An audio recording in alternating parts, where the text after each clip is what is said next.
네, 오늘 트럼프 취임 때문에 밀려있지만 꼭 짚고 넘어가야 할 이슈도 있습니다. 금융당국이 좀비 기업 퇴출에 칼을 빼들었습니다. 대표적으로 상장 유지 요건이 강화가 됐는데 그 기준을 밑도는 상장사 같은 경우는 적지 않은 것으로 파악이 됐습니다. 증권부 김원규 기자와 알아보겠습니다.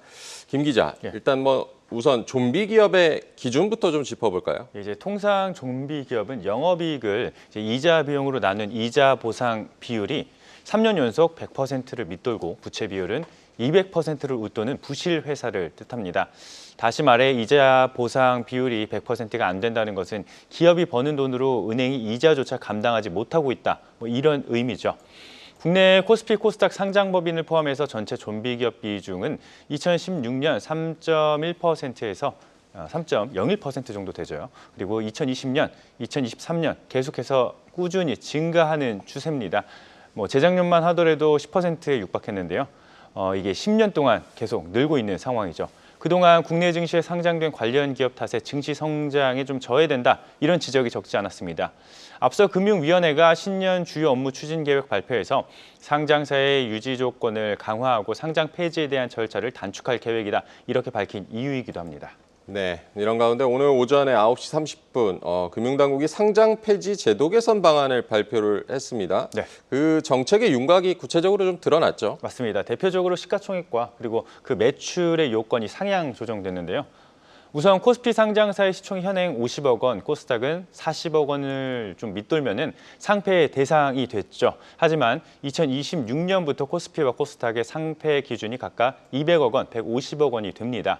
제도의 연착륙을 위해서라도 이 상향 목표치까지 총 3단계, 오는 2026년에 시작해가지고 2028년까지 3년에 걸쳐 단계적으로 조정합니다.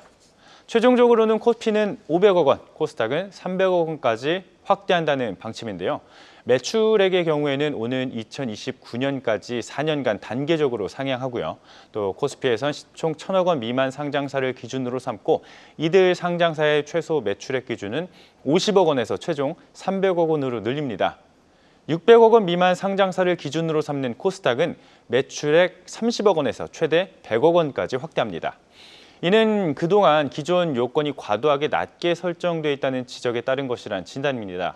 실제 지난 10년간 두 요건에 의해 상장 폐지된 것은 단 한 건도 발생하지 않았습니다. 네, 지금 높아진 상패 기준에 해당되는 상장사들이 대략 몇 개 정도 됩니까? 일단 기준이 최종적으로 상향 조정됐다, 이렇게 기준을 세웠을 때요. 네. 지난해 공시 기준으로 계산해 보면은 코스피는 62개사, 그리고 코스닥은 137개사가 현재 상장 폐지 요건에 해당되는 것으로 추산됩니다. 전체로 놓고 보면 국내 증시에 상장된 1,530개사 중 약 7.5%인 199개사가 퇴출 위기에 놓인 겁니다. 지난 2024년 기준 국내 증시에 상폐된 상장사 17개에 불과했는데요.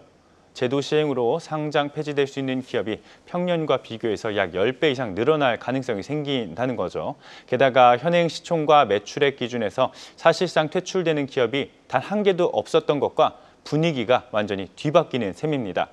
다만 금감원 관계자는 여러 가정을 도입해 지난해 시총과 매출액을 기준으로 산출한 결과인 만큼 4분기 확정된 실적 등에 의해서 결과가 다소 달라질 수 있다, 이렇게 당부했습니다. 네, 4분기 실적 확정치가 나와봐야 한다. 좀 단정 짓는 거, 지금 단계에서 단정 짓는 건 좀 주의해야 되겠고, 또 발표된 내용 중에 상장 유지하기 위해서 강화된 요건 어떤 것들이 있습니까? 감사 의견 미달이 이 상패 중 가장 많이 발생하는 사유인데요. 이 때문에 금융당국은 제도의 실효성을 좀 더욱더 높이고자 이 감사 의견 미달 시 이른바 투 스트라이크 아웃 제도를 도입을 합니다. 이게 뭐냐면은 현재 감사 의견 한정 혹은 부적정 의견 거절을 받는 상장사는 다음이나 또는 다다음 사업 연도 감사 의견이 나올 때까지 개선 기간이 부여됩니다. 즉시 상장 폐지 요건인 자본 잠식을 숨기기 위해서 고의로 감사 의견 미달을 선택하는 사례를 사전에 차단한다는 계획이죠. 상패 절차 효율성을 높이기 위해서 코스피의 개선 기간은 최대 4년에서 2년으로 축소하고요. 코스닥 역시 최대 3심과 개선 기간 2년에서 최대 2심과 1년 6개월로 줄입니다. 더불어 퇴출 기업이 늘어나면서 자칫 투자자의 피해가 커지지 않도록 상패 후에도 비상장 주식 거래 지원을 하고요. 상패 심사 중 정보 공시 확대 등의 투자자 보호 조치 내용도 이번 제도 개선안에 담겼습니다. 네, 이번 제도 개선안 직접 찾아보시면서 잘 꼼꼼하게 투자 전략에 활용을 하셔야겠습니다. 오늘 내용 여기까지 들어보겠습니다. 증권부 김원규 기자와 함께했습니다.